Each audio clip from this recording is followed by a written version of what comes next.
Lakinnal ladzina ittaqaw rabbahum lahum jannatun tajri min tahtihal anhar khalidina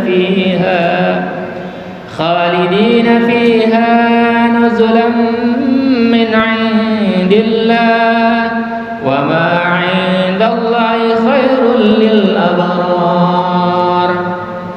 Tetapi orang-orang yang bertakwa kepada Tuhannya, kepada Rabb-Nya, ya, kepada Rabb-Nya, mereka akan mendapat surga-surga.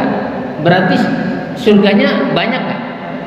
Oh, orang yang bertakwa akan mendapat surga. Tapi tandanya ada 5 nanti. 5-5-nya harus sempurna kita punya. Yang mengalir di bawahnya sungai-sungai. Bahagianya orang masuk surga.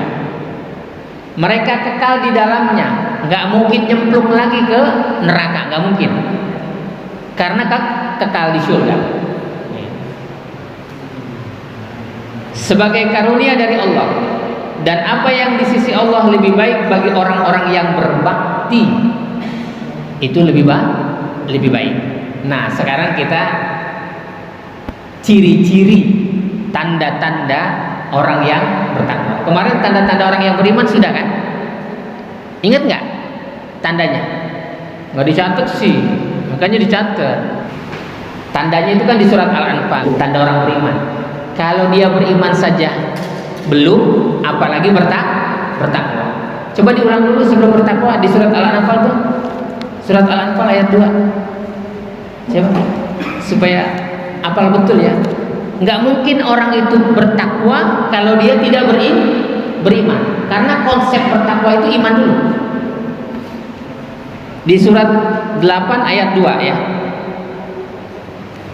Innamal mu'minuna alladzina idza dzukirallahu wajilat qulubuhum wa idza tuliyat 'alaihim ayatuhu zadatuhum imanan wa 'ala rabbihim yatawakkalun. Sesungguhnya orang-orang yang beriman adalah mereka yang apabila disebut nama Allah, kalau Allahu Akbar disebut nama Allah enggak? Wih, adzan udah berkumandang, kakinya masih di luar masjid. Ada nggak orang yang adzan udah berkumandang, kakinya di luar masjid? Terus bagaimana dia mau bertakwa kalau beriman saja enggak? Aduh, adzan berkumandang, kakinya masih di luar masjid. Mengerikan. Allahu Akbar di luar masjid. Disebut nama Allah, bergetar, ya, gemetar hatinya, dan apabila dibacakan ayat-ayatnya kepada mereka bertambah kuat imannya. Sudah dikasih tahu, nggak gerak juga, nggak beriman ya, apalagi bertakwa. Kalau iman saja enggak, bertakwa nggak mungkin, gitu ya. Dan hanya kepada Tuhan mereka bertawakal, yaitu orang-orang yang melaksanakan sholat sebelum azan berkumandang sudah siap dia untuk melaksanakan sholat. Ini tanda orang beriman. Kalau itu aja belum, gimana? Saya masuk tengok azan berkumandang, nggak? Yang ada bapak tadi siapa yang salaman sama saya tadi?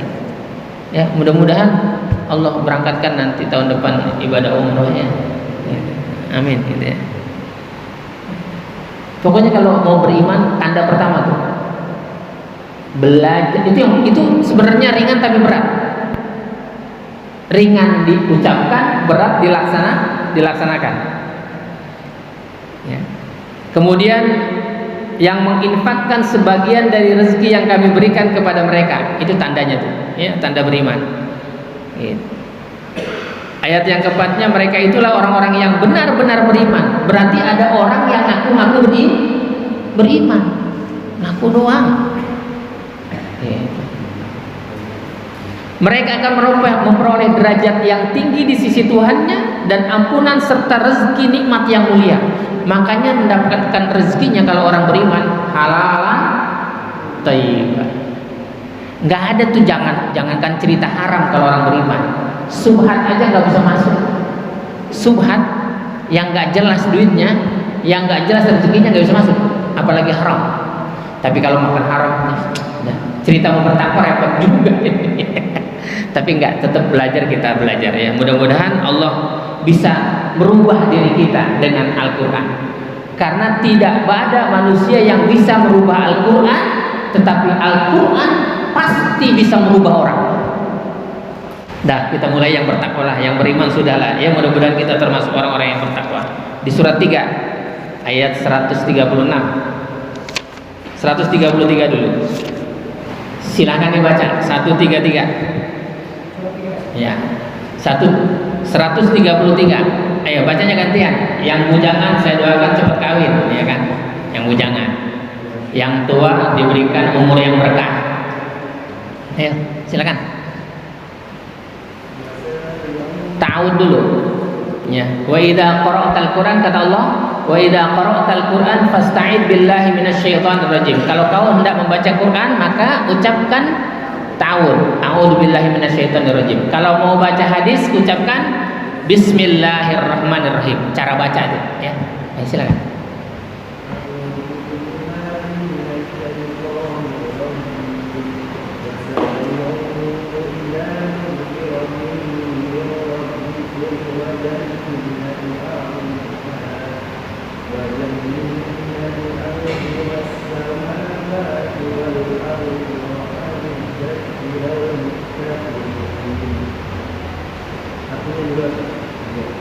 Iya, dibaca artinya.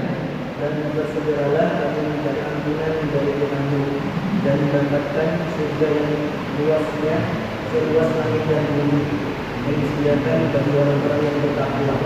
Jadi surga itu buat siapa sih? Hah? Buat orang yang bertakwa. Bukan buat orang yang kaya, bukan buat orang yang miskin, bukan buat profesor, bukan buat doktor, bukan buat apa saja, tapi disediakan buat orang yang bertakwa. Mau profesinya tukang bajai, mau profesinya ojek online, kalau dia bertakwa, Allah sediakan surganya. Jadi jangan dilihat profesinya ya. Jangan dilihat profesinya, tapi ketakwaannya itu. Kata Allah, wasari'u ila magfiratin mir rabbikum, dan bersegeralah. Kalau kita disuruh bersegera gimana caranya? Cepat-cepat. Makanya kita tahu tuh, kalau sebelum adzan berkumandang dipanggil, oh sudah ada di masjid. Sudah ada di masjid. Kalau pengen disediakan oleh Allah surganya. Surat Al-Baqarah ayat 243. Surat Al-Baqarah. Kira-kira kalau melihat kita pagi-pagi habis sholat subuh, banyak gak di jalanan orang yang berangkat ke Jakarta? Banyak ya? Ini kalau nyari dunia, semangatnya gak kira-kira ya? Ini sebenarnya cerita ayat ini turun karena penyakit apa namanya, kayak corona gitu, apa namanya? Penyakit apa namanya? Yang corona itu penyakit apa namanya? Taun. Iya. Ini ayat berkaitan dengan taun ini. Ini ayatnya. Jadi asbabun nuzulnya tentang taun. Tidakkah kamu memperhatikan orang-orang yang keluar dari kampung halamannya? Ini kampung namanya apa? Pondok Arum ya? Hah? Nambojaya. Itu dari Nambojaya keluar orang banyak nggak setiap pagi? Banyak. Dan tidakkah kamu perhatikan? Makanya perhatikan orang-orang yang keluar dari kampung halamannya, sedang jumlahnya ribuan karena takut mati, kata Allah. Kalau saya nggak kerja gimana anak istri saya siapa yang kasih makan? Gitu gak? Gitu ya? Jawabannya gitu ya? Takut mati ya? Gitu, takut mati. Lalu Allah berfirman kepada mereka. Ini kalau pagi dia semangat nih, jam 7 masuk di sana tuh di perusahaannya. Dari sini jam berapa? Jam 5. Tapi adzan berkumandang tuh jam 6 kurang 5 menit tadi ya, kurang 5 menit. Itu datangnya ada yang jam 6 ya. Aneh saya nggak kebayang itu orang kayak gitu. Tapi memang itulah hidayah. Tidakkah kamu memperhatikan orang-orang yang keluar dari kampung halamannya, sedang jumlahnya ribuan karena takut mati. Lalu Allah berfirman kepada mereka. Apa Allah berfirman? Baca. Allah sampai bilang, kalau Allah sudah sedemikian firman-Nya, mengerikan ya. Makanya mulai besok jangan coba-coba dah, terlambat ya, adzan belum kumandang udah ada di sini. Jangan coba-coba. Lambat-lambatnya adzan selesai kita sudah masuk. Lambat-lambatnya adzan selesai kita sudah masuk. Tidakkah kamu memperhatikan orang-orang yang keluar dari kampung halamannya sedang jumlahnya ribuan karena takut mati? Lalu Allah berfirman kepada mereka, matilah kamu. Kemudian Allah menghidupkan mereka. Nanti dibangkitkan lagi nggak dikubur? Dibangkitkan lagi. Sesungguhnya Allah memberikan karunia kepada manusia. Allah sudah berikan karunia-Nya, gak usah khawatir tentang dunianya, tapi akhiratmu bersegera. Akhiratmu bersegera. Sama di surat Al-Qasas saja juga begitu. Carilah akhiratmu, tapi jangan lupakan duniamu. Adanya di belakang. Dunia itu adanya di belakang. Ini enggak, semua orang taruh dunianya di depan. Berangkat pagi pulang malam, berangkat pagi pulang malam.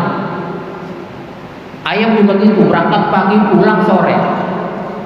Ayam gitu kan? Sama. Yang bedanya kalau kita berangkat pagi pulang sore, tapi kita ngaji malamnya. Ayam nggak ngaji. Nggak ada ayam yang ngaji. Sesungguhnya Allah memberikan karunia kepada manusia, tetapi kebanyakan manusia tidak bersyukur. Kembali di surat Al-Imran yang tadi 133. Balik ayat. Surat balik. 133. Surat 3 ayat 133 yang tadi. Makanya kalau Quran ditanda-tandain, tanda-tandain, baru ditulis. Sudah 133-nya. Wasari'u ila magfiratin min rabbikum wa jannatin 'arduha as-samawati wal ard u'iddat lil muttaqin. Dan bersegeralah kamu mencari ampunan dari Tuhanmu dan mendapatkan surga yang luasnya seluas langit dan bumi, yang disediakan bagi orang-orang yang bertakwa. Berarti surga yang seluas langit dan bumi ini hanya disediakan oleh Allah buat orang yang bertakwa. Profesi nggak penting. Mau dia tukang bubut kek, dia mau tukang bubur, nggak ngaruh. Asal dia bertakwa, Allah sediakan surganya yang luas seluas langit dan bumi. Siapa dia orang yang bertakwa? Yang satu, yang pertama yaitu orang yang apa itu? Satu orang yang berinfak, baik dalam keadaan senang dan susah. Kalau ini bisa berinfak, tapi ini malas. Senang megang duit banyak itu berinfak biasa saja itu. Tapi kalau dia lagi susah, dia berinfak. Nah ini tandanya orang bertakwa. Tandanya orang bertakwa. Apalagi kalau dibilangin setiap habis sholat subuh, kalau bisa jangan sarapan sebelum orang miskin sarapan. Kasih dia. Ada kan banyak pemulung apa segala macam. Kasih dia dulu. Ini tanda-tanda orang yang disediakan nanti surganya. Disediakan surganya. Ini Allah yang berfirman, yaitu orang-orang yang berinfak baik di waktu lapang maupun sempit. Gitu. Yang pertama itu berat gak kira-kira? Berat ya? Berat. Karena hadiahnya juga berat. Dan surga tidak bisa dibeli sama orang kaya, nggak bisa direngek oleh orang miskin. Surga itu tidak bisa dibeli oleh orang kaya dan tidak bisa direngek oleh orang miskin. Tapi surga itu bisa didapatkan buat orang-orang yang bertakwa kepada Allah. Yang pertama dia berinfak dengan lapang dan sempit. Kemudian yang kedua, orang yang menahan amarahnya dan memaafkan kesalahan orang lain. Dua, orang yang kalau dia boleh marah saja, dia boleh marah, tetapi dia bisa tahan, tanda orang bertakwa. Yang berat, memberi maaf saja nggak mau, ya, apalagi minta maaf. Betul nggak? Kalau orang itu sudah nggak bisa memberi maaf, dipastikan orang itu kalau salah nggak suka minta maaf. Kapan dia minta maafnya? Kalau pas hari raya, maafin ya, maafin. Salahnya setahun ditumpuk, maafnya baru sekali. Kalau punya kesalahan langsung minta maaf. Termasuk kepada anak dan istri kita. Berani gak minta maaf sama istri? Ini egois, gua kan lakinya, ya kan? Gitu ya.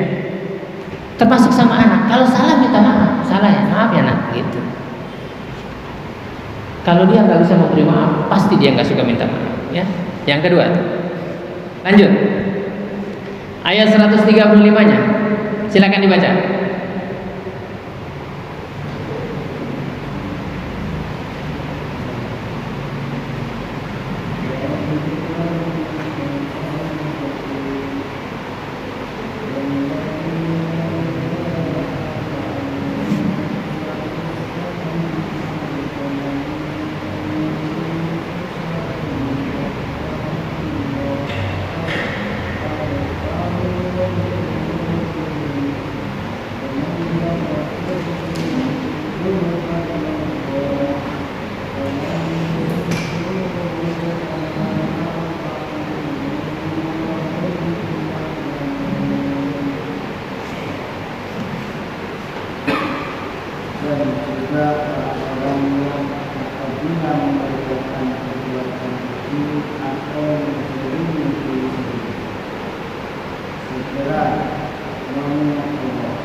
Walladzina idza fa'alu fahishatan aw dzalamu anfusahum dzakarallaha fastaghfaru lidunubihim wa may yaghfiru dzunuba illallah wa lam yusirru ala ma fa'alu wa hum ya'lamun.